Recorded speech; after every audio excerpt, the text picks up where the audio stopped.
जिंदगी एक सफर है सुहाना, यहाँ कल क्या हो किसने जाना।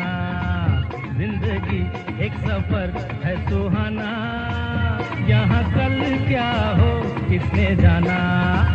जिंदगी एक सफर है सुहाना, यहाँ कल क्या हो किसने जाना।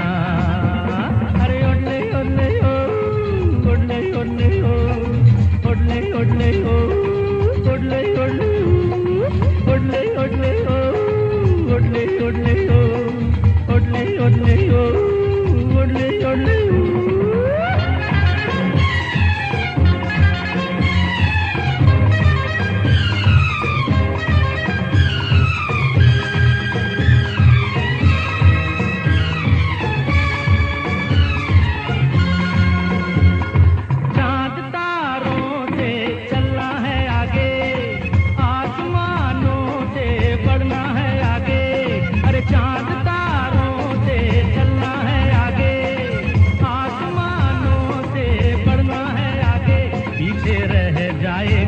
ये ज़माना यहाँ कल क्या हो किसने जाना।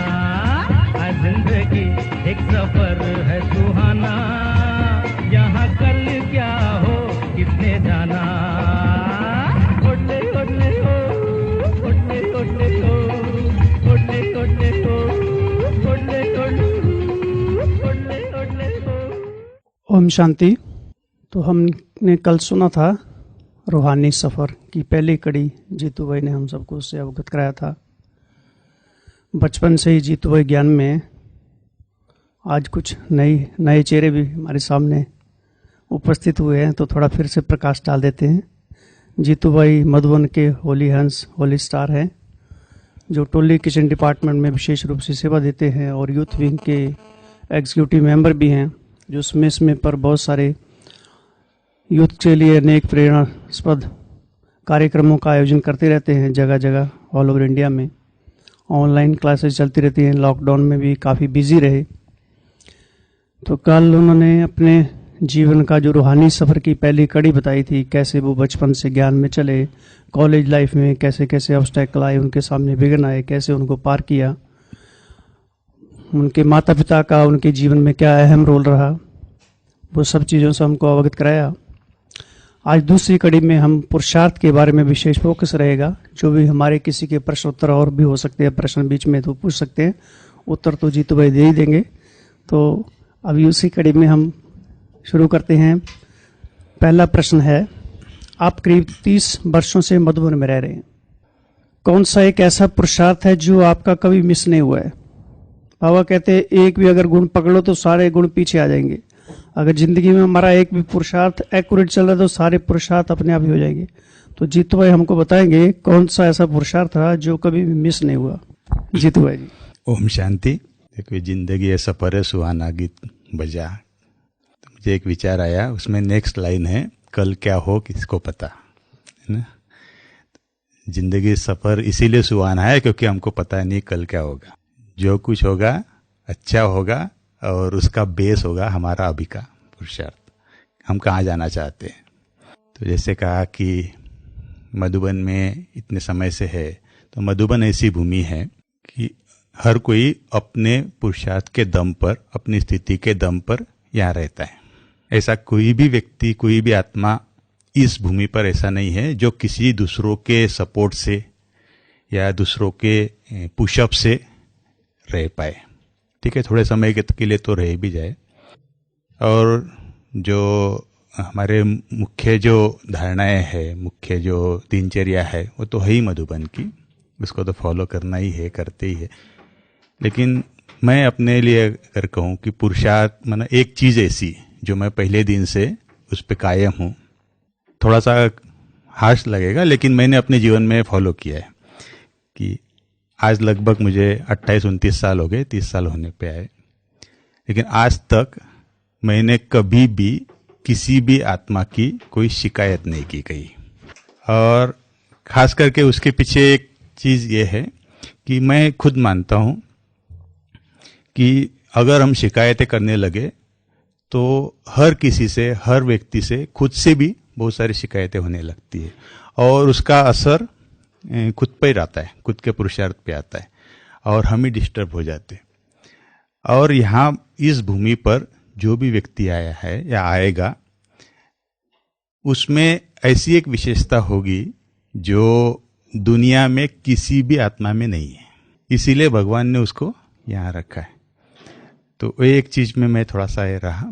दूसरा जो कहते कि अपना बेस जो है बाबा की मुरली, तो जब शुरू में मधुबन में आया था तो मैं सोचता था कि कैसे अभ्यास करे, इतनी सारी मुरलियाँ होती, इतना सारा अथाह ज्ञान है। अभी तो आप लोग रोज सुनते ही है सचिन भाई का इतना अच्छा मंथन होता है जो सबको एक मक्खन मिलता है। तो उस समय भी हम सोचते थे कि कैसे इसको हम अपने बुद्धि में भरे, क्योंकि केवल पठन करने से या केवल 2 बार 4 बार पढ़ने से बुद्धि में नहीं फिक्स हो पाता है। तो मैंने शुरुआत में एक अभ्यास किया कि जितने भी मेरे क्वेश्चंस क्रिएट होंगे बुद्धि में, उसी समय उसको डायरी में नोट करता था और कोशिश करता था कि मुरलियों से, किताबों से उसका आंसर मिले। और जहाँ आंसर नहीं मिलेगा तो वहाँ फिर जो महारथी थे, सूरज भाई जी थे, शिलू बहन जी थे और भी दादिया भी थे, आत्म प्रकाश भाई जी थे, तो उनसे फिर पूछते थे। कई बार तो उनसे थोड़ा बहस भी करते थे जब तक आंसर नहीं मिलेगा। और जो आंसर मिलेगा तो उसको वापस डायरी में नोट करके रखते। तो अभी मेरे पास लगभग 5000 से ज़्यादा ऐसे क्वेश्चंस है जिनका उस समय से नोट करके रखा है। तो अभी भी कभी भी कुछ ऐसे लगता है तो डायरी खोल देते हैं, तो उसमें बाबा का आंसर एकदम इजीली मिल जाता। बहुत बड़ी अचीवमेंट है। किसी से कोई शिकायत नहीं, कोई शिकवा नहीं है। तो हमारे से भी कोई शिकायत नहीं है? नहीं, किसी से नहीं किसी से अच्छा, नहीं। बड़ी अच्छी बात है। तो भगवान से भी नहीं, किसी से भी नहीं। चलो, अच्छी बात है जी। प्रश्न दूसरा है, आप मुरली के महावाक्यों को किस विधि से अर्जित करते हैं? जैसे कहा कि मैं खुद ही बुद्धि में क्वेश्चन क्रिएट कर लेता हूँ, वही सबसे अच्छा तरीका है महावाक्यों को अर्जित करने का। क्योंकि देखो, हम इतने भाग्यवान हैं कि शायद स्वर्ग में भी वो चीज़ हमें नहीं मिलेगी। स्वर्ग में कोई एक गुरु होंगे, राजगुरु होंगे, वो हमें पढ़ाएंगे। तो वो जो पढ़ाएंगे हम उसको सुन लेंगे या उसके आधार से चलेंगे। लेकिन अभी केवल संगम युग में ही ये चीज़ है कि एक तो स्वयं भगवान हमको रोज पढ़ाते हैं, और दूसरा भगवान ने हमें ऑप्शन दिया है कि आपको जो पढ़ाते हैं आप भगवान से वेरीफाई करा सकते हैं और किसी से वेरीफाई कराने की जरूरत नहीं है। तो जब कोई चीज़ मुरली की, खास करके पूरे मुरली में 1-2 पॉइंट ही होती है जो बुद्धि में अच्छी तरह से क्लिक हो जाती है, तो उस समय उस पॉइंट को फिक्स तो कर लेते बुद्धि में, लेकिन मैं विजुलाइज करता हूँ। जब भी बाबा से याद करते हैं, बाबा से बातें करते हैं, तो एक विजुलाइज करता हूँ कि भगवान ने ये चीज़ कही है। जैसे भगवान ने कहा कि मीठा बोलना है, सिंपल बात है, मीठा बोलना है। तो वो चीज़ जो भगवान ने कही है, मतलब मैं कर सकता हूँ, इसलिए भगवान ने कही है। तो फिर विजुलाइज करते हैं कि मैं भगवान का बच्चा सबसे मीठी बात कर रहा हूँ। तो उस समय मेरे बोल कैसे हो रहे हैं, मेरे कर्म कैसे हो रहे हैं। दूसरा, जो सामने वाला व्यक्ति है, तो मेरे कर्मों के कारण, मेरे बोल के कारण उसकी रिएक्शन कितनी रिस्पेक्टफुली मेरे से हो रही है। तो विजुलाइज करने के कारण वो चीज़ एकदम फिट हो जाती है। और कोशिश करते हैं, बाकी सब तो पुरुषार्थी है। बहुत बार ऐसे मिस भी हो जाता है, बहुत बार दूसरी चीज़ें भी हावी हो जाती है, लेकिन कोशिश करते हैं कि उस चीज़ को दिन में 2 बार 3 बार 4 बार रिपीट करें, ताकि वो चीज़ केवल ज्ञान के आधार से बुद्धि में ना रहे, लेकिन मेरे कर्मों में आए, मेरी धारणा बन जाए। तो कोशिश यही करते हैं, और वही आधार है शायद मधुबन में सबका ही, सभी करते ही है। तो युक्तियाँ अलग अलग होती है, लेकिन वही आधार है मधुबन में अपनी स्थिति बना के रखने का। तो मुरली को अर्जित करने का तरीका हमने सीखा, बार बार रिकॉल करना, ना केवल वो हमारा सुनने तक सीमित रहे, बल्कि सारे दिन में कोई 1-2 पॉइंट लेकर उनको बार बार रिकॉल करें, चिंतन करें, मंथन करें, उनको अभ्यास में लाने का हम मेहनत करें। तो एक बात तो इन्होंने बताई कि मैं मीठा बोलने की हमेशा कोशिश करता हूँ। तो ये तो हमने भी देखा, जब से हम यहाँ आए हैं तो तब से मीठा बोलते रहते हैं। तो कभी भी हमने इनको देखा नहीं, अग्रेसिव मोड पर नहीं देखा है। मीठा बनाते भी हैं। हमेशा हमने इनको हाँ जी, खिलाते भी है, स्पिरिचुअली एनर्जेटिक मोड में देखा हमेशा इनको हमने। तो मीठा खिलाते भी, आज विशेष रूप से टोली लाए हैं और बहुत ताकतवर है वो भी। हमने कल देखा था किस लिए बन रही है, तो वो भी पता चला किस लिए बन रही है। अच्छा, नेक्स्ट प्रश्न है, आप अमृत वेले या नुमा शाम या दिन में कभी भी बाबा से कैसे कनेक्शन जोड़ते हैं और क्या बातचीत करते रहते हैं? कोई अंदर की बात एक विशेष रूप से बताइए। देखो, मैं जैसे कहा कि ये बहुत, हम सभी भाग्यवान हैं, और उसमें भी एक प्लस पॉइंट हमारे लिए ये है कि हम जिस संबंध से चाहे उस संबंध से भगवान के साथ बात कर सकते, संबंध बना सकते। तो मैं अपने जीवन में बाबा को सबसे ज़्यादा, वैसे तो हर संबंध से कभी न कभी याद करते ही है, लेकिन सबसे ज़्यादा दोस्त के रूप में याद रखता हूँ। और अमृत वेला हो, चाहे नुमा शाम हो, चाहे कहीं भी कभी भी, तो एक भगवान को दोस्त के रूप में सदा साथ में रखता हूँ। और एक मतलब मेरी अपनी सोच है कि उस खुदा को दोस्त बना लिया, इसलिए सारी दुनिया दोस्त बन सकती है। जब भी कुछ ऐसे बात होती है तो दोस्त के रूप में भगवान के पास चले जाओ, पूरा दिल खाली कर लो। और ख़ास करके अमृत वेला और नुमा शाम के लिए मैंने अपना एक ये बनाया है कि अमृत वेला है मेरे खुद के लिए, कि खुद भगवान से अनुभूति कराए और खुद एम्पावर बने। और शाम का समय दूसरों के लिए, जो मैंने उनसे पाया है वो दूसरों को स्प्रेड करने का कोशिश करे। कभी कभी होता है सरकमस्टांस अनुसार, कभी कुछ होता है तो संगठन में बैठे ही आवश्यक नहीं है, लेकिन हमारे जो आत्म प्रकाश भाई है, तो मेरा एक भाग्य भी ये है कि उनके साथ रूम शेयर करने का भी अवसर मिला।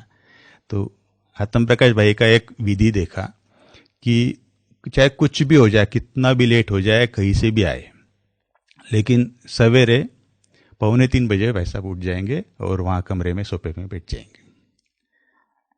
तो उस कारण एक आदत बन गई कि नहीं, चाहे कुछ भी हो जाए, ये हमारे जीवन का बेस है।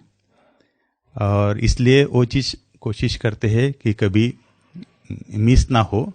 लेकिन कभी कभी ऐसे होता है, कभी सेवा है, कभी कुछ है, तो थोड़ा चलते फिरते भी होते, लेकिन उस समय बाबा से वही संबंध से कोशिश करते हैं। बाबा से क्या बोलते हो आप? बाबा जैसे दोस्त होता है ना, दोस्त के साथ तो हर चीज़ शेयर कर सकते हैं ना। तो हर चीज़, जो चीज़ हम खुद से भी नहीं बोल सकते, वो भी बाबा से बोलते हैं। क्योंकि कई बार ऐसे होता है ना कि हम जो लाइफ जी रहे हैं, जैसे सुशील भाई ने बताया कि मधुबन में वैरायटी डिपार्टमेंट्स संभाल रहे हैं, तो उसमें बहुत सारा रोल होता है एडमिनिस्ट्रेशन का भी, जैसे सेवादारी वगैरह आते हैं या दूसरी चीज़ें भी होती है, तो एडमिन करना होता है। तो जब एडमिनिस्ट्रेशन का रोल होता है, तो एडमिनिस्ट्रेशन ऐसी चीज़ है कि उसमें सब प्रकार के डिसीजंस होते हैं। हम कोशिश करते हैं कि किसी को भी हार्श ना बोले या किसी से भी कुछ ऐसे नहीं रहे, लेकिन होता है कभी किसी ने कुछ चीज़ देख लिया तो थोड़ा संकल्प चलने लग जाते हैं बुद्धि में। वो आत्मा सामने आती है तो थोड़ा संकल्प चलता है कि अरे इसने ये किया था। लेकिन हम अगर बाबा को उस समय कह देते हैं, खास करके अमृत वेले, कि अभी नया दिन है, जैसे आज सचिन भाई ने कहा ना कि लव जो होता है या पास्ट कोई होता ही नहीं, तो आज नया दिन है, नया दिन में ये सब कुछ फिनिश करके मुझे नए सिरे से चलना है। तो जो चीज़ हो गई, और रात को गुड नाइट के समय तो हमने बाबा को समर्पित कर दी, उस आत्मा को इमर्ज करके समर्पित भी कर दी कि अभी फिनिश, फुल स्टॉप। इसके लिए एक छोटा पुरुषार्थ दादी गुलजार जी ने हमको बताया था बहुत शुरुआत में। मैं कई जगह शेयर भी किया वो चीज़, कि हमने दादी जी से पूछा था कि दादी जी आपका माइंड इतना स्टेबल कैसे रहता है और आप कैसे भूल जाते हो कोई भी चीज़ को जल्दी से। तो दादी ने 3 युक्तियाँ बताई थी, क्लीन, क्लियर और केयर। कि आपका जो कुछ भी दिन में होता है, जिससे भी, चाहे किसी ने बहुत आपको हेल्प कर लिया हो, माना किसी का उपकार आपके ऊपर हो गया हो, उसके अच्छे से आप प्रभावित हो गए हो, या कुछ बुरा भी चीज़ हो गई हो, तो भी हमारी बुद्धि क्लीन हो जानी चाहिए रात को। दूसरा, क्लियर कनेक्शन, भगवान के साथ हमारा क्लियर कनेक्शन है, वैसे ही हर एक आत्मा के प्रति, कि वो आत्मा भी उस रोल से आपके साथ बात कर रहे हैं, और हमारा भी उससे केवल इसीलिए कनेक्शन है क्योंकि वो भी भगवान का है, मैं भी भगवान का हूं। जब इस तरह से अगर क्लियर हमारे बुद्धि में होगा तो वो चीज हमारे बुद्धि पर कभी हावी नहीं हो पाएगी। जैसे कहा ना कि भगवान को दोस्त के रूप में मानता हूं और उसके कारण सारे दोस्त बनते हैं, लेकिन अगर मैं जो चीज उस दोस्त के साथ शेयर करता हूं वो चीज किसी और स्थूल दोस्तों के साथ शेयर करने लग जाऊं तो वो दूर हो जाएगा, जिसके कारण हम आपस में मिले हैं। तो ये क्लैरिटी बुद्धि में अगर रहेगी तो हमारा जो है ना हमेशा चीयरफुल रहेगा, खुशी बनी रहेगी, हम खुशी बांटते भी रहेंगे। और तीसरा, केयर करना, कि हमारे रिलेशन को केयर करना केवल और केवल हमारे हाथ में है और किसी के हाथ में नहीं है। अगर बाय चांस कभी कुछ हो भी जाता है तो एक तो दिल से तो उसको माफ किया, लेकिन कोशिश करके कम से कम एक बार उसके साथ बात करके उसको सॉरी कह के वो बात खत्म करनी चाहिए। उसके कारण बहुत सारी चीजें ऐसे होती है जो हम लोग सोचते हैं, कई बार आप लोगों ने भी अनुभव किया होगा, बहुत छोटी सी चीज होती है लेकिन आपस में थोड़ी सी दूरी बन जाती है तो वो चीज बहुत हावी होती जाती है, बड़ी होती जाती है। हम कोशिश करते हैं कि ये सॉल्व होना चाहिए, लेकिन पहल कौन करे, इसके लिए रुक जाते। तो इसलिए एक अपने दिल से उसको सॉरी भी करना, माफ भी कर देना। मैं खुद एक अभी फिलहाल ऐसे पुरुषार्थ करता हूँ कि जो मेरे छोटे होते हैं, हमारा जिन्स जो हमारी पालना के अंदर चल रहे हैं, उनको भी गाइड करना है, लेकिन उनकी छोटी छोटी गलतियों को माफ करते हुए आगे बढ़ना है। और मैंने देखा है ये चीज कि अगर हम कोई अगर छोटी सी मिस्टेक कर लेता है और उसको अगर थोड़ा सा जोर से बोल लेते हैं तो बहुत कम पॉसिबिलिटी होती है कि नेक्स्ट टाइम वो मिस्टेक ना करे, क्योंकि कई बार ऐसे होता है ना, हम जितना बोलेंगे उतना ज्यादा मिस्टेक करता रहते हैं। लेकिन अगर हम दिल से उसको माफ भी करेंगे, लेकिन सावधानी जरूर देंगे, एकदम खुले दिल से कि भाई इस बार ऐसे हुआ है, नेक्स्ट टाइम थोड़ा सा ध्यान रखो, तो हम जितना कम बोलेंगे उतना उसके दिल में ज्यादा फील होगा और नेक्स्ट टाइम के लिए वो अपने आप ही थोड़ा सा संभाल रखेगा। और जो हम जीन्स होते हैं या जो कोई ऐसे कारोबार में आने के बाद कुछ छोटे मोटे टकराव होते हैं, या कुछ ऐसे भी आत्माएं होती है जो हम चलते हैं लेकिन बिना वजह भी कोई बीच में ऑब्स्टेकल्स भी क्रिएट हो जाते हैं, परिस्थितिवश, संस्कारवश, लेकिन उनको भी दिल से माफ कर देते। दिल से माफ कर देंगे तो हमारा पुरुषार्थ उसका जो होना हो जाए, लेकिन हमारा पुरुषार्थ स्मूथ चलता रहता है। तो इसमें हमने 3 बातें सीखी, कौन कौन सी? क्लीन, क्लियर और केयर। केयर किसकी? अपनी, दूसरों की? सबसे पहले अपनी। तो खुदा दोस्त के साथ ये 3 चीजें करेंगे तो हम पुरुषार्थ में आगे बढ़ते रहेंगे। नेक्स्ट प्रश्न है, वर्तमान में आपका कौन सा विशेष पुरुषार्थ चल रहा है? अभी तो फिलहाल यही पुरुषार्थ चल रहा है जो आपको शेयर किया। अच्छा अभी नेक्स्ट प्रश्न है, आप अपनी कोई 10 विशेषताएं बताइए। अभी मेरी विशेषताएं तो दूसरे बताएंगे। दूसरे तो बता देंगे, लेकिन खुद बता देंगे, बहुत बड़ी विशेषता है, साक्षी होगी। विशेषता है या नहीं वो पता नहीं, लेकिन मैं जिन चीजों पर ज्यादा फोकस करता हूं वो चीजें शेयर कर सकता हूं कि, और आप सर्टिफिकेट दे सकते हैं या ब्राह्मण परिवार सर्टिफिकेट दे सकता है, बाबा सर्टिफिकेट दे सकता है कि विशेषता है या नहीं है। सबसे पहली चीज तो मैं कोशिश करता हूं कि सरल बनना, सरलता का गुण धारण करना। कोशिश करता हूं कि चाहे कुछ भी हो जाए, कितना भी कैसी भी परिस्थिति आ जाए, सरल बन के रहे। क्योंकि कई बार हम देखा है, जो मुरली में भी अभी बाबा ने कहा ना कि व्यर्थ में उलझ जाते हैं, व्यर्थ से मुक्त होना है। तो कई बार देखते हैं कि हम बिना वजह, हमारा कोई कनेक्शन भी नहीं होता है, लेकिन ऐसी चीजों के कारण हम आपस में चर्चा करने लग जाते हैं, व्यर्थ में चले जाते हैं, और व्यर्थ में गए मतलब वो व्यक्ति सरल नहीं हो सकता। तो सबसे पहला प्रयास तो ये करता हूं कि सरल बने। और कहते हैं ना कि सब कुछ मीठा बोलना सरल है, अच्छा काम करना सरल है, लेकिन सबसे मुश्किल काम है सरल बनना। तो जब सरल बनेंगे तो सारी चीज़ें इजी हो जाती है। तो कोशिश ये करता हूँ। तो पहली चीज़ सरलता की रहती है। दूसरी चीज़, मैं शुरू से जब से यज्ञ में समर्पित होने का संकल्प लिया, उस समय से एक चीज़ का ध्यान रखने का प्रयास करता हूँ। कितने हद तक उसमें हूँ वो बाबा जाने, लेकिन कुछ भी हो जाए यज्ञ के प्रति और बाबा के प्रति ईमानदार रहना है। तो कोशिश ये करता हूँ कि ईमानदारी से अपनी सेवा करे। अभी ईमानदारी के अलग अलग मायने हो सकते हैं, लेकिन ईमानदार मैं खुद ये मानता हूँ कि जैसे बाबा की या बड़ों की निमित्त आत्माओं की जो आज्ञा हो गई, उसको आंख बंद करके उसको फॉलो करना है।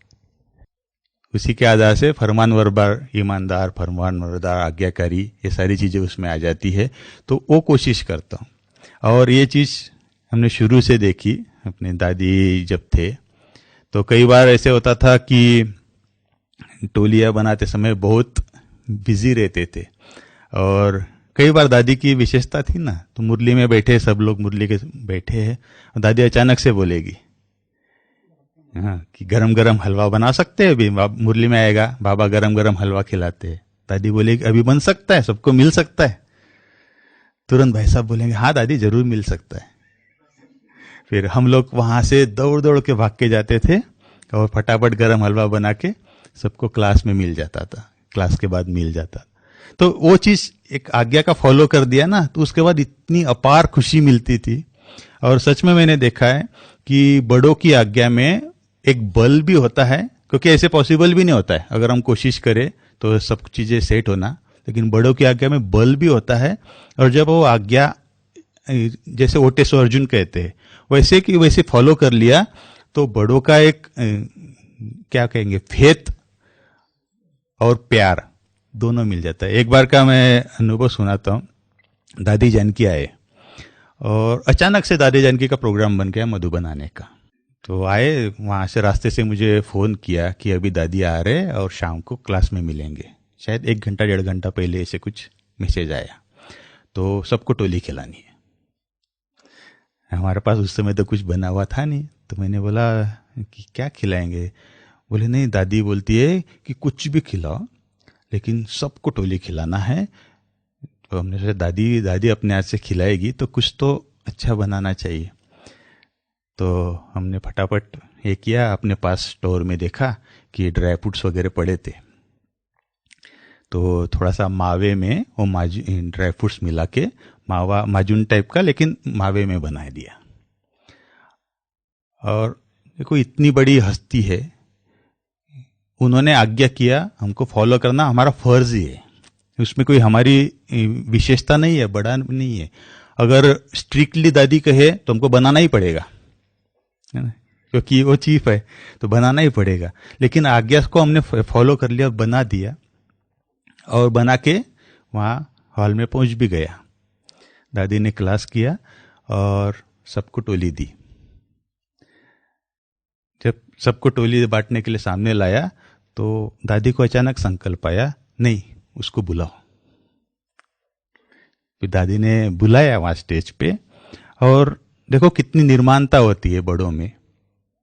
वहाँ दादी ने स्टेज पे बुला के इतना प्यार से सामने बिठाया और कहा, देखो दादी ने एक शब्द कहा, इसने सबको खुश कर दिया। तो दादी इसको खुश करती है। दादी ने मस्तक पे हाथ रखा और मुख में टोली खिलाई। तो और क्या चाहिए? हमारा सेवा का रिटर्न बड़ों की दुआएं होती है ना, यही चाहिए। इसलिए कोशिश करते हैं कि ईमानदार और आज्ञाकार बने, जो भी जैसा भी आज्ञा हो।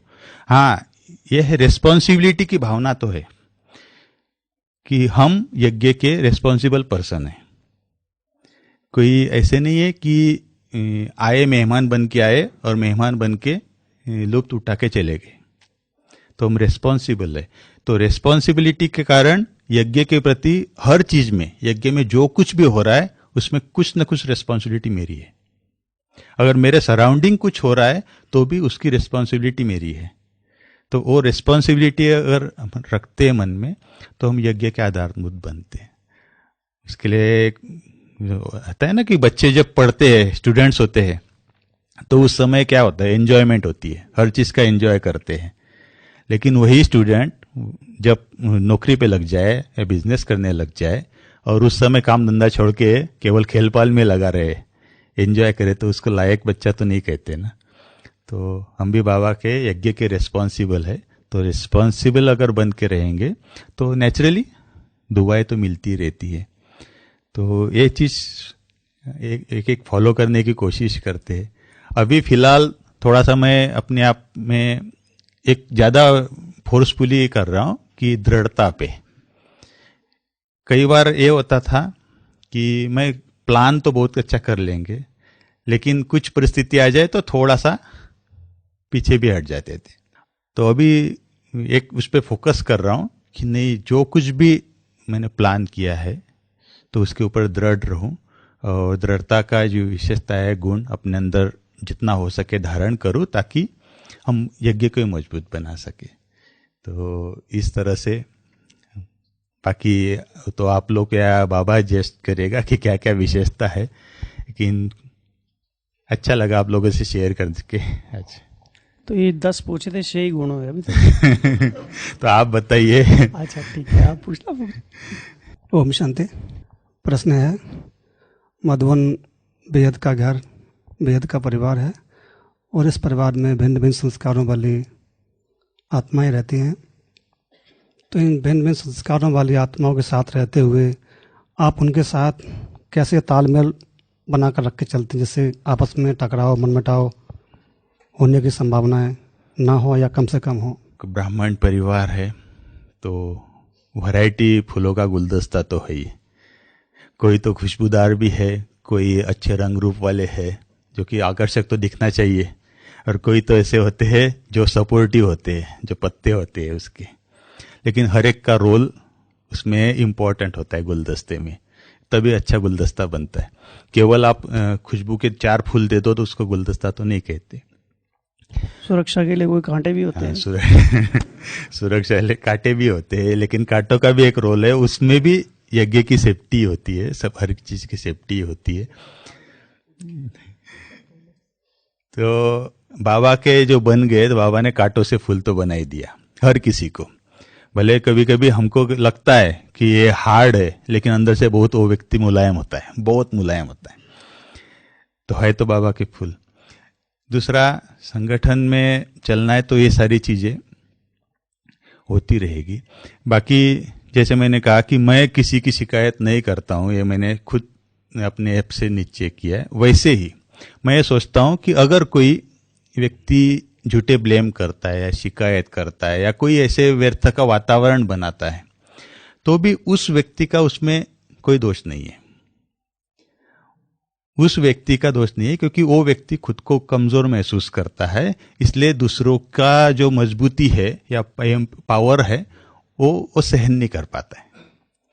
और मैंने ये चीज नोटिस किया है कि इन सारी निगेटिव चीजों का है ना, निगेटिव तो नहीं कहेंगे उसको, क्योंकि बाबा के बन गए तो निगेटिविटी खत्म हो जाती है, लेकिन ये व्यर्थ की चीजें, वो व्यर्थ की चीजें भी बहुत थोड़े समय का उसका लाइफ होती है।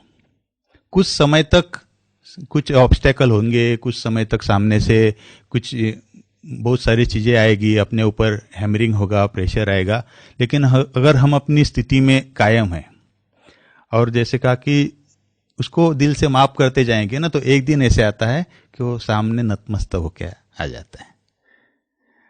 बाबा के सामने तो हर व्यक्ति खुद को रियलाइज करता ही है, चाहे कोई कितना भी बुरा काम करे या कोई कितना भी कैसा ही काम करे, व्यर्थ का काम करे, लेकिन बाबा के सामने तो गिल्टीपन फील होता है, और गिल्टीपन के कारण फिर वो थोड़ा से आवेश में आते हैं या किस तरह से होते हैं।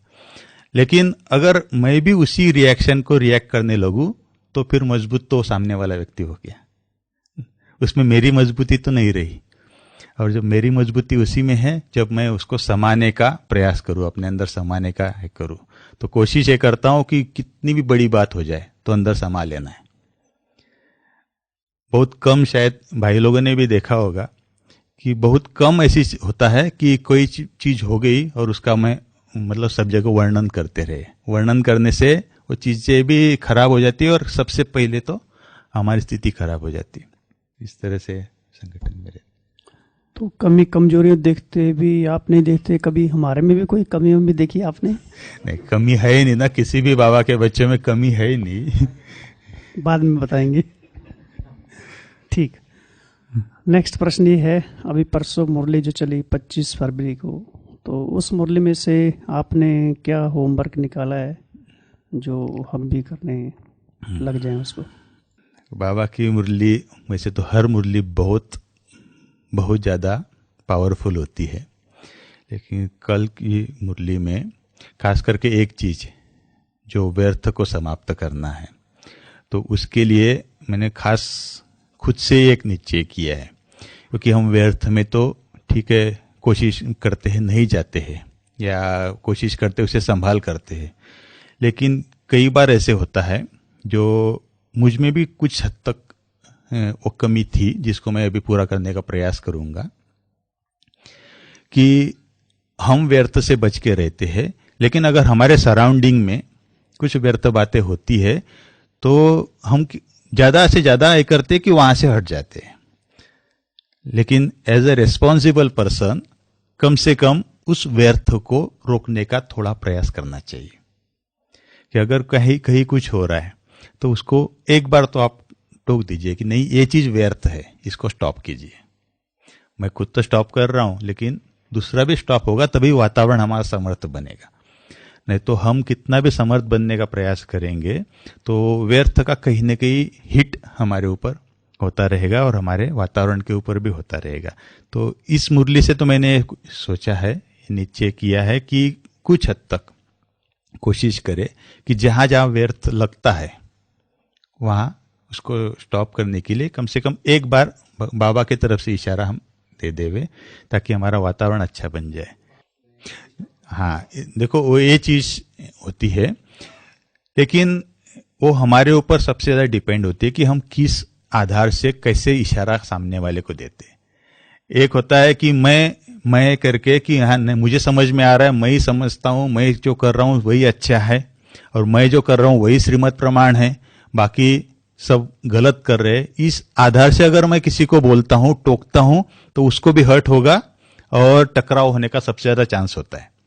लेकिन अगर एकदम ट्रस्टी बन के, थर्ड पर्सन बन के, बहुत बड़े दिल से भगवान की तरफ से कि भाई, जैसे हम दोनों भाई बैठे हैं, दोनों भाई आपस में बिना वजह की किसी तीसरे चीज के बारे में बात कर रहे हैं, तो वो चीज तो व्यर्थ आ गई ना। तो हम इतना तो कह सकते कि भाई अभी ये चीज छोड़ दो, ये चीज स्टॉप कर दो, तो कम से कम वो जो प्रकंपन है व्यर्थ के, वेस्ट के, वो तो स्टॉप हो जाएंगे।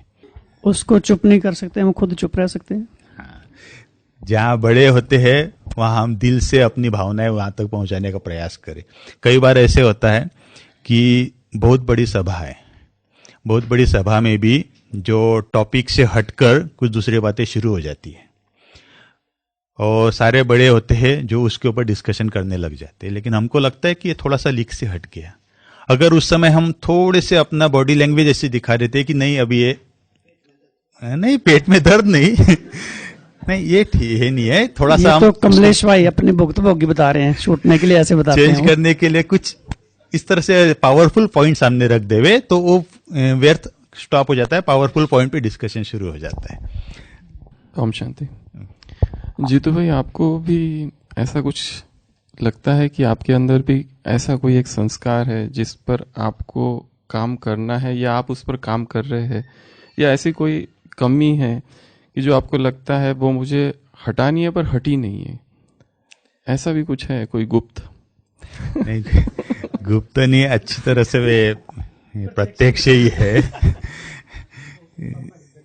मुझे नहीं, पर्सनल नहीं, वो तो सबका पुरुषार्थ सबके सामने ही होता है, लेकिन है हर एक बाबा जब तक संपूर्ण नहीं बनते, कर्मातीत नहीं बने, तब तक कमियां तो रहेगी रहेगी, और हमें उसको ठीक करना ही है।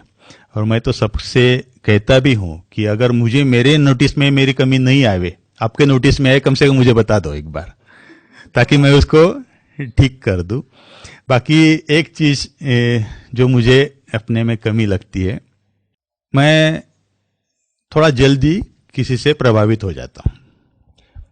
भले अच्छाई से प्रभावित हो जाए किसी भी चीज से। बाबा ने कहा है गुणग्राही बनो। नहीं, गुणग्राही बनना अलग है, लेकिन प्रभावित होने के बाद थोड़ा सा ऐसे होता है कि उस व्यक्ति के इन्फ्लुएंस में आने के कारण फिर जो एक क्या कहेंगे उसको, थर्ड पर्सन बन के देखने की दृष्टि है ना, वो थोड़ी कमजोर हो जाती है। तो इसलिए ये चीज, और दूसरी एक चीज जो शुरुआत से ही है, जब मैं पढ़ाई पढ़ रहा था उस समय से ही है कि मैं किसी को जल्दी से ना नहीं कर पाता हूँ किसी चीज का। तो ये कमी है, क्योंकि उसके कारण कई बार लॉस भी हो जाता है, और कई बार जो हमारे साथ वाले होते हैं तो वो भी थोड़े से हो जाते कि ये ना नहीं कर पाता है। मैं तो ये भी कई जगह से कमेंट सुने मेरे लिए। अभी इवन ये कोविड का पीरियड चल रहा था, तो बहुत सारे ऐसे भाई बहने थे या 7-8 मास से यहाँ मधुबन में रहे हुए थे, सेवादारी वगैरह। अभी उनके अपने प्रॉब्लम थे, हम कम्युनिकेट कर रहे थे बहनों से भी, तो वो भी कह रहे थे कि अकेले कैसे आएगा वगैरह वगैरह। तो लेकिन वो सामने से आएंगे तो रिक्वेस्ट करेंगे तो ना नहीं कर पाएंगे। तो कई बार तो ये भी कमेंट मिला कि नहीं, ये तो है ना जीतू भाई जो है वो खुद अच्छा बनने के लिए किसी के ऊपर फोर्स नहीं करता है।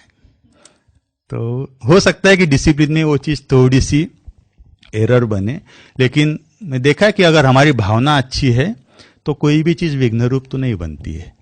बाबा बैठा है, बाबा उसको सॉल्व कर लेता है। इसलिए दो चीजों का थोड़ा सा कोशिश करते हैं। ठीक है। कमलेश भाई पूछ रहे हैं आपको कोई साक्षात्कार वगैरह कुछ हुआ है क्या? साक्षात्कार तो नहीं हुआ अभी तक। कोई विजन, कोई साक्षात्कार तो नहीं हुआ। एक कोशिश किया था एक बार साक्षात्कार कराने की। या कभी आप ध्यान में, ट्रांस में वगैरह गए? ना, बच्चों आप के दादियों के बहुत नजदीक रहे, तो कभी आपने दादियों को किसी को रिक्वेस्ट की थी कि मुझे भी कुछ रस्सी खींच लो वगैरह? हम बच्चों के प्रोग्राम में जब आए थे तो एक बार क्या हुआ, यहाँ बाबा ने संदेश भेजा गुरुवार के दिन कि आज सभी बच्चों का वतन में स्वागत है। तो उसके बाद में शाम को बाबा की पहाड़ी पे गए सभी बच्चे, लगभग 100-150 बच्चे बाबा की पहाड़ी पे गए। और वहाँ गए तो अपनी मधुबन के मोहिनी बहन जी थे, वो भी पहाड़ी पे आए थे। तो वहाँ इतना जबरदस्त पाठ शुरू हो गया, मोहिनी बहन जी जिसको दृष्टि देवे वो वतन में चला जाए, जिस बच्चे को दृष्टि देवे वतन में चला जाए। कोई स्वर्ग देख रहा है, कोई विनाश देख रहा है, कोई कृष्ण के साथ रास कर रहा है, ऐसे फलाना फलाना बहुत हुआ। और हम लोग 8 लोग आए थे वहां से, हमारे सेंटर से। तो हमारे साथ वाले 4 लोग तो चले गए वतन में, और हम 4 लोग थे। हमने बहुत कोशिश किया। 3-3, 4-4 बार दृष्टि लिया, लेकिन हमको कुछ हुआ नहीं, ट्रांस में गए नहीं। आखिर हम लोगों ने फिर उनको सोचा कि नहीं, हमारा यही पार्ट है, हमारा शायद योग कम हो गया होगा, इसलिए हमको विजन नहीं दिख रहा है। इसलिए सारे जो बच्चे थे या कोई उनके गाइड भी थे, वो भी ट्रांस में चले गए थे, तो उनको संभालने का वहां काम किया। फिर कई तो बच्चे ऐसे थे जो वतन से जल्दी आए ही नहीं। फिर हमारे मधुबन के कोई भाई लोग आए और गोदी में उठा के उनको लाया और हिस्ट्री हॉल में रखा। फिर दादी ने बाबा को रिक्वेस्ट किया कि बाबा जल्दी भेजो इनको, फिर वो आए। लेकिन आज देखते हैं तो हम जो 8 लोग थे ना, तो 4 चले गए थे, वो चारों दुनिया में है।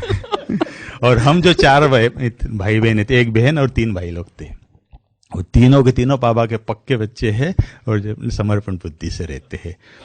तो इसलिए उस समय पता चला कि साक्षात्कार केवल बाबा कराता है, उसमें हमारा रोल नहीं होता है।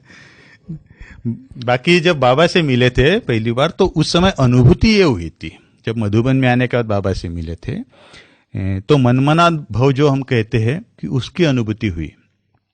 सेवा में बहुत बिजी थे, रात के 10-11 बजे तक बादाम की मिठाई बना रहे थे, शिवरात्रि का दिन था।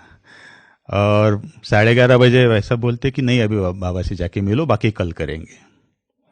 तो जब दौड़ के आए ओम शांति भवन में, तो हॉल पूरा पैक था। धीरे धीरे देखते आगे, एकदम आगे। तो जैसे वहाँ आगे थोड़ी सी जगह बची थी, वहाँ जाके बैठ गए। तो वहाँ जो बैठने के बाद जो अनुभव हुआ कि जैसे कि सब कुछ भूल गया, कुछ भी नहीं, बाजू में कौन है, पास में कौन है, कहाँ बैठा हूं, बाबा के बाजू में कौन है, सब कुछ केवल बाबा की आंखें और हम। जैसे वो कहते हैं ना कि जैसे लीन होगी, इस तरह से अनुभव हुआ, केवल बाबा की आंखें और हम। और जैसे खोते हुए ऐसे बाबा उठे, वो एकदम मेरे पास में आ गए चल के, एकदम खोया रहा। और अचानक से ऐसे लगा कि जैसे नहीं पूरा शावर हो रहा है ऊपर। फिर थोड़ा सा खुला तो पता चला वैसे कि बाबा है ना उठ के सामने चल के आए और जो फ्लैग लहराया, तो ड्रामानुसार हमको जगह ऐसी मिली थी एकदम फ्लैग के नीचे, तो ऊपर से वो फूल है, गुलाब के फूल हम लोगों के ऊपर पड़े। तो वो एकदम थ्रिलिंग अनुभव है। तो उस दिन पूरी रात भर हमने सेवा की थी, दूसरे दिन सवेरे 4 बजे से सेवा की। लेकिन जो एनर्जी उस समय महसूस हुई, वो पता नहीं शायद अभी तक वही काम कर रही है। लेकिन वो अभी मुझे लगता है कि हर ब्राह्मण आत्मा को बाबा एक बार तो ये अनुभव कराता है, लेकिन हमारा एक पुरुषार्थ है कि उस अनुभव को हम कितनी बार दोबारा रिपीट कर सकते। तो कोशिश करते हैं कि उसको रिपीट करने का। जीतू भाई, आपने यूथ विंग में काफ़ी सेवाएं की है, तो उसमें से ऐसी कुछ बातें बताइए जो आपके अनुभव रहे उस सेवाओं में, जो यूथ के साथ आपके क्या अनुभव रहे, या उनके लिए आपकी क्या प्रेरणा है, जो आज का यूथ है उसकी क्या स्थिति है, और आपने अभी तक जो सेवाएं की उनका उन पर आपके रीति से, आपके अनुसार क्या प्रभाव पड़ा यूथ विंग? यंगस्टर्स की एक मेंटेलिटी नोटिस किया, जैसे मैंने कल भी कहा था कि शुरुआत में मैंने देखा था जब पढ़ रहा था कि उनके पास या तो टारगेट नहीं है, या तो गोल बनाया है तो बहुत बड़ा गोल बना दिया, उसके कारण डिप्रेस हो रहे। दूसरा, अभी जब सेवाएं करना शुरू किया तो ये फील किया कि कहते हैं कि यंग एज में सबसे ज्यादा एनर्जी होती है, और हमारे भारत में 65% यंग है, यूथ है। लेकिन सबसे ज्यादा एनर्जी होती है, लेकिन सबसे ज्यादा डिप्रेस या सबसे ज्यादा कंफ्यूज यूथ ही होते हैं। इसलिए अगर उनके माइंड को हम समझे और उनको अगर हम कोशिश करें कि उनको कुछ उस तरीके से दे पाए जो उनका कंफ्यूजन और डिप्रेशन दूर हो जाए, तो ज़्यादा बेनिफिट होता है। तो इस आधार से बहुत सारे युवाओं से मिलने का एक चांस मिला सेवा के कारण। तो मतलब यही देखा गया मेनली कि सब में एक तो कंफ्यूजन है और दूसरा इनसिक्योरिटी की भावना। उनको लगता है कि हमारा कोई है नहीं, हमारी बात सुनने वाला कोई नहीं है। तो कोशिश ये करते हैं अभी कि हम उनको उनकी लैंग्वेज में कहने का भाव कि जिस तरीके से यंगस्टर्स समझते हैं, क्योंकि अगर हम उनको कहेंगे कि आप आओ शांति का अनुभव करो, सुख का अनुभव करो, तो उनको नहीं पसंद आता है या पता भी नहीं चलता है। लेकिन उनको अगर उनके करियर में कुछ अच्छा हो जाए, उनके लाइफ में कुछ अच्छा हो जाए, तो उनको बहुत अच्छा लगता है। और इसी के लिए हम लोग बहुत सारे प्रोजेक्ट्स भी बनाते हैं, प्लान्स भी करते हैं। और मैंने इसके कारण, खास इसी एक प्रयोजन के कारण, काउंसलिंग का भी मास्टर डिग्री लिया यहाँ ऑनलाइन में। तो कई सारी चीज़ों में उनसे काउंसलिंग करने का भी चांस मिलता है और करते भी है, उनको बेनिफिट भी होता है। जैसे आप लोगों को अभी इस बार का भी एक हमारा जो प्रोजेक्ट चल रहा है उसका भी पता होगा कि यूथ फॉर ग्लोबल पीस। तो उसमें अलग अलग मास की अलग अलग थीम है, और उस थीम को इस तरह से क्रिएट किया गया है कि उनके प्रैक्टिकल लाइफ में उसका इम्प्लीमेंटेशन हो। जैसे इस मास की जो थीम थे लव की, तो उसमें यही है कि सेल्फ लव क्या होता है, कि खुद की केयर कैसे करे। दूसरा, फैमिली के साथ लव कैसे हो, तो फैमिली में जितने भी हमारे जीवन बनाने के लिए कारणीभूत है, तो उनको थैंक्स करे। जो ऐसे हुए जिनसे हम कभी सॉरी नहीं कर पाए, उनको सॉरी करे। प्रकृति के साथ जुड़े, फिर गॉड के साथ जुड़े। ईश्वर ने हमें जीवन दिया है, तो उनको रोज छोटा सा लेटर लिखे। तो इस तरह से उनके सामने दिया है, तो बहुत ज़्यादा लोगों को अप्रिशिएट भी कर रहे हैं और उसको फॉलो भी कर रहे हैं और बेनिफिट भी हो रहे हैं। बहुत अपने एक्सपीरियंस और शेयर कर रहे हैं इस चीज़ के। और किसी को कोई प्रश्न पूछना है जीतू भाई जी से? यूथ रैली वाली अभी जो बस चल रही थी वो कोविड के कारण अभी स्टॉप है, क्योंकि बाहर तो प्रोग्राम्स नहीं हो पा रहे हैं। अभी उसको दोबारा शुरू करने का प्रयास है यूथ फॉर ग्लोबल पीस में। जब हो जाए क्लियर उसके बाद में शुरू हो जाएगी। अभी तो अहमदाबाद में। आप सेवाधारी माताओं के काफ़ी संपर्क में रहते हैं या उनको ड्यूटीज़ देना ये सब, तो उनके लिए आपकी क्या प्रेरणा है? माताएं बहनें जो मधुबन में खास सेवा के लिए आती है।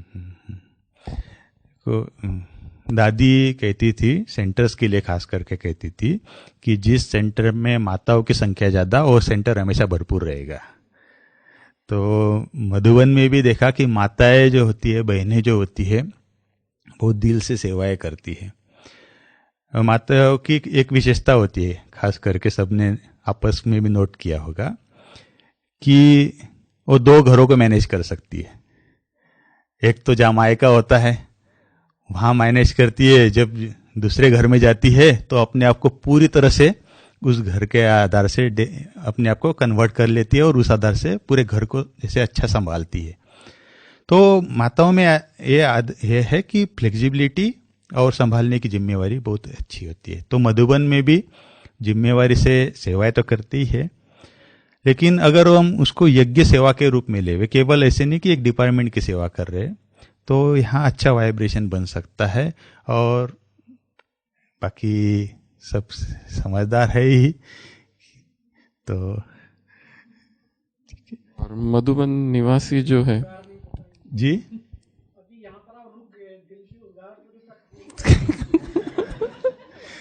नहीं, माताएं तो बहुत खुश रहती है, हमारे पास आती है, बताती है। पांडव भवन की ये विशेषता है कि यहाँ आने के बाद भले रहने के लिए थोड़ा सा साधारण होता है या कुछ भी होता है, लेकिन जो मधुबन का वातावरण मिलता है उसके कारण सब गदगद होते हैं और कोई बोर नहीं होता है। और 100% नहीं, 150% अपना एफर्ट देके सेवा भी करते हो, पुरुषार्थ भी करते। तो बस यही था कि यहाँ मधुबन में आए तो केवल सेवा नहीं करे, लेकिन अपनी स्थिति भी अच्छी तरह से बना के यहाँ से सैंपल बन के जाए तो दूसरों को गाइड कर सकते हैं। और किसी को कुछ पूछना है? हमें एक बात याद आ रही है, शुरुआत में जब हम यहाँ आए थे तो उस समय हमारे एक रिलेटिव है, हमारे मामा जी है, तो वो पुलिस कमिश्नर है, तो वो आए थे। उस समय जीतू भाई, रवि भाई ने इन्होंने उनको काफ़ी इधर घुमाया था। तो वो जब आए थे यहाँ पर तो एक एक चीज़ देख के ऐसा उनको वंडर लगता था, ये कैसे, ये कैसे। और जीतू भाई उनको घुमा रहे थे, ये है वो है। तो वो ट्रेवर्स टैंक में लेके गए यहाँ पे जो है ना, तो ये नहीं थे तब, जीतू भाई नहीं थे, वो खुद ही गए। तो इतने परेशान हो गए वहाँ पर कि वहाँ देखने जैसा कुछ है ही नहीं, और वो पुलिस कमिश्नर थे। तो ये सब देखने लगे, अरे ये भी अच्छा नहीं है, ये भी अच्छा नहीं है। फिर जीतू भाई और रवि भाई उनको बाद में पीस पार्क लेके गए। तो ऐसा इम्प्रेशन हो गया उनका कि ये होता है, ये है सेवा, ये है मेंटेनेंस, एक एक चीज देख रहे हैं वहाँ की। तो उसको इतना इम्प्रेस हो गए वो। और मुझे एक बात उनकी याद आ रही है, एक गाड़ी शायद पांडव भवन या हॉस्पिटल की खड़ी थी, तो वो ड्राइवर निकल के उसको साफ कर रहा था। तो वो कहते, देखो ड्राइवर को किसी ने बोला भी नहीं है, हमारे यहाँ बोल बोल के भी करता नहीं है साफ और यहाँ देखो कोई किसी को कुछ नहीं बोलता। और उस समय मतलब हमें याद है, ना ही केवल हमारे, और भी जो उस समय हमारे साथ नए लोग आए थे, उनके जब भी रिलेटिव आते थे उनको घुमाने का काम हम जीतू भाई को दे देते थे तो वो बहुत अच्छे से उनको कन्विंस करा के, एकदम संतुष्ट करा के भेजते थे। तो 2 दिन जीतू भाई हमारे साथ बहुत अच्छे अपने अनुभव और बहुत सारी बातें जो उन्होंने बताई जो हमको भी नहीं पता थी। और आज का तो जो एक पॉइंट उन्होंने बताया वो एकदम दिल में अंदर चला गया। जो उन्होंने बताया कि उनकी जो एक विशेषता कहो या पुरुषार्थ की, किसी की भी कोई कंप्लेंट तो आज के बाद no lodging of any complaint, क्योंकि हम किसी की कंप्लेंट करते हैं तो फिर हमारी भी कंप्लेंट होगी। हम किसी की निंदा करते हैं तो हमारी भी निंदा होगी, चाहे कोई कैसा भी है, कितने भी अवगुण है। पर बाबा ने स्वीकार किया है, और वो व्यक्ति इस यज्ञ में इसीलिए रह रहा है कि एक विशेषता तो उसमें है, और वो विशेषता ऐसी है कि वो और किसी में भी नहीं है। भगवान भी विवश हो गया उसको रखने के लिए, क्योंकि वो विशेषता और किसी में उसको नहीं दिख रही है। हजारों माता है, पर उस माता में जो है ना वो और किसी में नहीं है। क्या करे भगवान भी। तो उस विशेषता के लिए तो उसको रखना ही है उसको वहां पर, क्योंकि एक व्यक्ति है वो इतना अच्छे से डांटता है कि उसके जैसा कोई दूसरा डांट नहीं सकता, और वो डांट जरूरी है वहां पर। तो किसको लाए बेचारे, बाकी तो अपने प्रेम स्वरूप में स्थित है, तो उसकी तो बहुत जरूरी है। तो सुशील भाई कंक्लूड करेंगे। एक कंप्लेंट में एक चीज मैं थोड़ा बता सकता हूँ कि मैंने ये नोटिस किया है कि अगर कोई व्यक्ति शिकायत करता है तो भी कुछ समय के लिए शायद कोई उसकी सुन भी लेते हैं, प्रभावित भी होते हैं, लेकिन एक समय ऐसे आता है कि उनको पता चलता है कि शिकायत करने वाला व्यक्ति का काम केवल वही है, इसलिए बाद में उसको इम्पोर्टेंस देना ही बंद हो जाता है ना। कई बार हुआ मेरे साथ भी, कभी कुछ हुआ तो बाद में कुछ दिनों के बाद अचानक से बड़ों की तरफ से फोन आते हैं कि अरे आपके लिए वो भाई ऐसे आया था, लेकिन मुझे पता है कि उसका आदत ही वैसे है, इसलिए आप सोचना नहीं। जबकि हम ना किसी से मिले ना किसी से बात किया, लेकिन ऐसे सामने से आ जाता है, क्योंकि बड़ों का जो कहा ना कि रिस्पॉन्सिबल बनते हैं तो बड़ों का भरोसा अपने आप ही आ जाता है। तो 2 दिवसीय इस रूहानी सफ़र में हमने अपने रूहानी सफ़र को कैसे निर्विघ्न बनाना है, कौन कौन सी बातों का हमको ध्यान रखना है, कैसे पुरुषार्थ में आगे बढ़ना है, किसी की शिकायत नहीं करनी है, और करनी भी है तो कहाँ करनी है बताया भी है। हाँ, कैसे, कौन से संबंध से, खुदा दोस्त से। तो बहुत सारी बातें हमने सीखी है। अभी लास्ट में एक प्रश्न है, अंतिम आहुति डालेंगे इसमें। आपका अभी इस ग्रुप के लिए, सभी के लिए विशेष तौर पर कोई सुझाव विशेष जो हमको पुरुषार्थ की उड़ान और हमारी तीव्र हो सके? बस अभी के समय प्रमाण तो यही रियलाइज होता है कि अभी समय बहुत फास्ट रीति से चेंज हो गया। अभी देख लिया 1 साल में कि 1 साल पहले दुनिया कहाँ थी और अभी 1 साल के बाद क्या होगी। जो बाबा कुछ समय पहले कहते थे कि ऐसा समय आएगा कि आपको अपने लिए समय नहीं मिलेगा, शायद मैं समझता हूँ कि ये समय अभी शुरू ही हो गया है, और लोगों की एक्सपेक्टेशन भी बहुत बढ़ गई है, खास करके हम ब्राह्मण आत्माओं के प्रति। तो जो हमारी सेवा रही हुई है, वाचा से सेवा हमने कर लिया, कर्मणा से कर लिया, मनसा से भी कर लिया, लेकिन जो सेवा रही है कि हमारे फीचर्स के द्वारा सेवा करना, वो फीचर्स के द्वारा सेवा करने का हम अभी पुरुषार्थ करें और वही एक लक्ष्य रखें, ताकि सबको हमारे से बाबा की प्रत्यक्षता हो जाए, हमारे से बाबा दिखने लग जाए।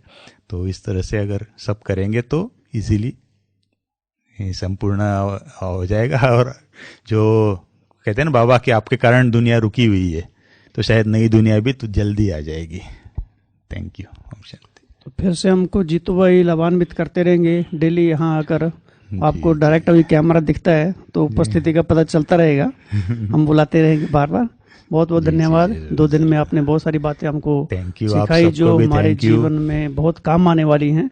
तो एक बात तो हमने पक्की कर ही ली है, सबके अंदर घुस गई हुई, शिकायत कभी नहीं करेंगे किसी की। ओम शांति। बहुत बहुत धन्यवाद। थैंक यू सबको भी चांस देने के लिए भी थैंक यू। सभी टोली लेके जाएंगे। विशेष रूप से कल जीतू भाई ने बनाई है टोली, और कल हम देख रहे थे किस लिए बन रही है, तो पता चला ये तो इधर ही आ गई टोली। बहुत ताकतवर टोली है, ये खाएंगे तो कोई सारी शिकायतें खत्म हो जाएंगी। हंसते गाते जहाँ से गुजर, दुनिया की तू परवाह न कर। हंसते गाते जहाँ से गुजर, दुनिया की तू परवाह न कर। मुस्कुराते हुए दिन बिताना